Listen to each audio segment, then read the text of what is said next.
Council ஆரம்பிக்கப்பட்டு 5வது சபையில் நாம் சங்கமமாக்கி இருக்கின்றோம். பொதுமக்களின் வாக்குகளை பெற்று அவர்களின் செயற்பாடுகளை செய்ய வேண்டும் என்கின்ற உதாவிலே நீங்கள் ஒவ்வொருத்தரும் முன்முனைப்போடு செயற்பட்டுக் கொண்டிருப்பதை இட்டு உங்களுக்கு மனமார்ந்த வாழ்த்துக்களை தெரிவித்துக் கொள்கின்றேன். மட்டக்களப்பு மாநகர சபையில் இந்த திருமக்கழிவற்ற நிலையம் நம்மளுடைய திருப்பரங்குறை பாதையில் இருக்கு. அதில் ஏற்கனவே இறுதி கழிவாற்றும் டம்பிங் கிரவுண்ட், அடுத்தது சேதன பசலை தயாரிக்கும் கம்போஸ்டார், அடுத்தது பிளாஸ்டிக் கழிவுகளை மறுசுழற்சி செய்யும் ரீசைக்ளிங் சென்டர், அதுக்கு முன்னுக்குள்ள பகுதியில் எங்களோட திரவ கழிவகற்றும் நைட் சாயில் ட்ரீட்மெண்ட் பிளான்ட் 4 விடயம் இருக்கு. இப்போ சனசமூக நிலையத்தான் கொடுக்க வேண்டும் என்று சொல்லி கொடுக்க வேண்டும் என்று சொன்னால் அந்த சனசமூக நிலையம் ஒழுங்காக இயங்குகின்றதா என்பதை பார்வையிட வேண்டும். மற்ற என்ன கேட்டால் 2 லட்சத்துக்கு ஒருக்கா புனரமைக்கிறவங்க.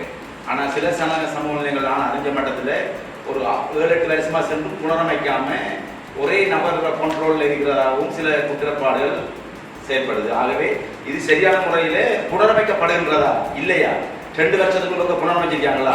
இப்போ ஒரு கூட்டம் நடக்கப்பெல்லாம் அந்த கிராம உத்தியோகத்தர், பிரதேச செயலாளர், அதுக்கு பொறுப்பான உத்தியோகத்தர்கள் வந்து கையொப்பம் கொடுப்பாங்க. தயவு செய்து நாம் சொல்றது இந்த விஷயம் சம்பந்தமாக ஒரு குழு ஒன்று நமக்கு அமைப்போம்.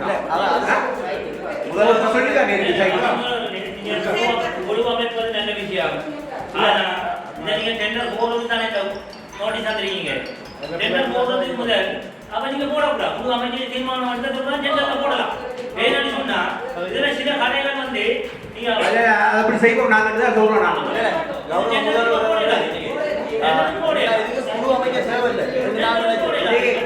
வேற கடைகள் இல்லை, நாங்க முடியல. அப்ப அதை இதுல துருக்கி வைக்கிறது கடைக்கிறதுல நேரம் எல்லாம் போய் கொண்டு ஒவ்வொரு வருடமும். ஆனா இப்ப சொன்ன குற்றச்சாட்டு என்ன பிரச்சனை, லோக்கல் கவர்மெண்ட் சம்பந்தமாக எனக்கு சில விஷயங்கள் தெரியும். சரியான உண்மையாகவே நண்பர் சரியாக அது அந்த அனுப்பப்பட்ட ப்ரொபோசல் சரியாக அவர்கள் குறிப்பிட்ட சில விடயங்களை அவர்கள் சரியாக அனுப்பவில்லை. அதனால் தான் அது தட்டுப்பட்டு என்னவென்றால் எனது மனைவி அந்த செக்ஷனுக்குரிய அதன் செக்ஷனுக்கு இன்சார்ஜாக இருக்கிறார். அவையும் சேர்ந்து தான் அந்த ப்ரொபோசல் அனுப்பினேன். அது என்ன பிரச்சனைன்னு எனக்கு தெரியும். அதனால் நான் ஒன்றும் கதைக்குள்ள மட்டுமில்லை. நீங்கள் எங்களை கட்சியை எதிர்த்து இப்படி செய்கிறாங்கன்னு சொல்றீங்க. அப்படி நடக்கல. நீங்க சரியாக விசாரிச்சு பாருங்க, அப்படி நடக்கல. அப்படி இல்லை. தமிழரசு கட்சியால் அனுப்பப்பட்ட 3-4 சபையில் கூடியது ரிஜெக்ட் பண்ணப்பட்டிருக்கு. அதான் நான் இந்த படத்தில் சொல்றேன். ஏன்னா அந்தந்த சேவை மாதிரி அதுக்குரிய அடுத்த கட்ட நடவடிக்கையை எங்களோட பாராளுமன்ற உறுப்பினர்கள் கூட பாராளுமன்றத்தில் பேசியிருக்காங்க. எங்களோட உறுப்பினர்களுக்குள்ளே வீடு சட்டைகளை பிடிச்சு கொண்டிருக்கிறீர்கள்.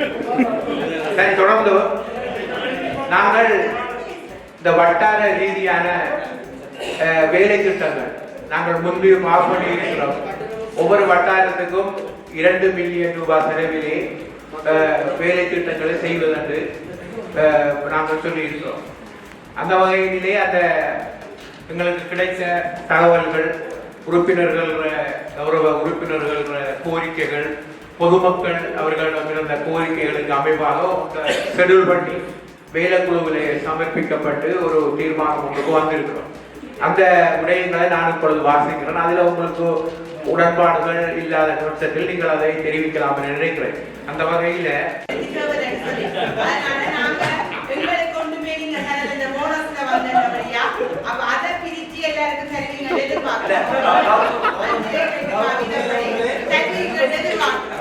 வட்டாரத்துக்குரிய வேலை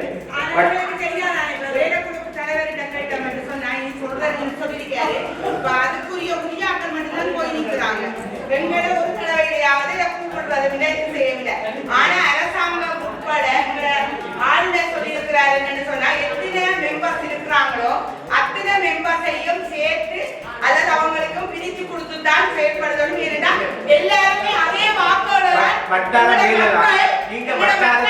உறுப்பினர்கள் எல்லாரும் கலந்து கொள்வது நான் சொல்றேன். நீங்க சொல்றீங்க, ஆனா வேலை நடந்ததுக்கு பிறகுதான் எங்களுக்கு தெரியும் அந்த இடத்துல வேலை நடந்திருக்கிறாங்க. நான் கேள்விப்பட்டது வேலைக்குழு தலைவருக்கு கூட தெரியாது. அவரும் இப்ப முன்னிலையில சொன்னாரு எனக்கு நடக்கிறேன்னு சொல்லி.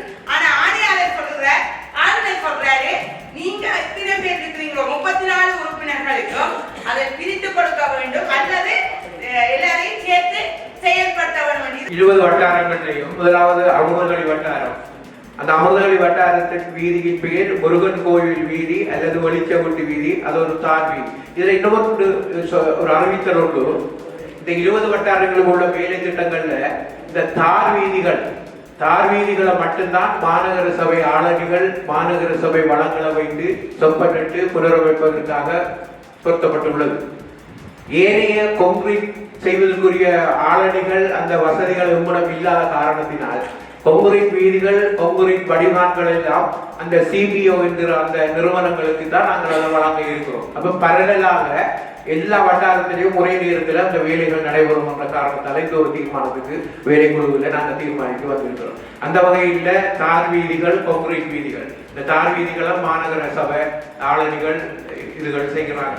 அந்த வகையில் அமுதகளி வட்டாரத்தில் முருகன் கோவில் வீதி அல்லது வெளிச்சகுண்டு வீதி தார் வீதி, திராய்மடுவில் பனிச்சேரி கேவலிய வீதி தார் வீதி, திராய்மடு கிளை வீதி தார் வீதி, சத்துருக்கொண்டானில் கொக்குவில் மேற்கு 2ஆம் குறுக்கு வீதி தார் வீதி, ஓசானம் வீதி தார் வீதி, பிறகு சின்ன ஊரணியில மாதர் சங்க வீதி தார் வீதி, இருதயபுரத்தில் வனத்து அந்தோனியார் வீதி வடிகான், கருவேப்பங்கேணியில பாடசாலை குறுக்கு வீதி தார் வீதி, மாவாங்கத்தில் சித்தி விநாயகர் குறுக்கு வீதி தார் வீதி, சிவமக்காலை வீதி தார் வீதி, ஞானசூரியம் சதுக்கம் கூடாவடி செல்வநாயகம் வீதி அது வடிகான், தாண்டவம்படி கண்ணகி அம்மன் கோவில் வீதி கொங்குரின் வீதி, அரசடியில தாமரைக்கணி குறுக்கு வீதி, புகையிரத குறுக்கு வீதி, லேடிமணி குறுக்கு வீதி தார் வீதி, பெரியொப்போட வெயிலி குறுக்கு வீதி கொங்குரின் வீதி, திருச்செந்தூர் குறுக்கு வீதி தார் வீதி, நாவலடி முருகன் கோவில் வீதி தார் வீதி, கல்லடியில பிள்ளையார் கோவில் வீதி 9ஆம் குறுக்கு தார் வீதி, நொச்சிமுன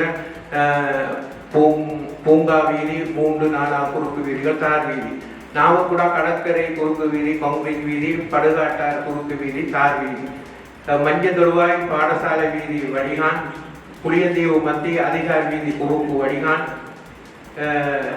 புளியந்தீவு தெற்கு சல்லிப்பட்டி வீதி வடிகான். மேலதிக செய்திகளுக்காக எமது யூடியூப் தளத்தை சப்ஸ்கிரைப் செய்யுங்கள்.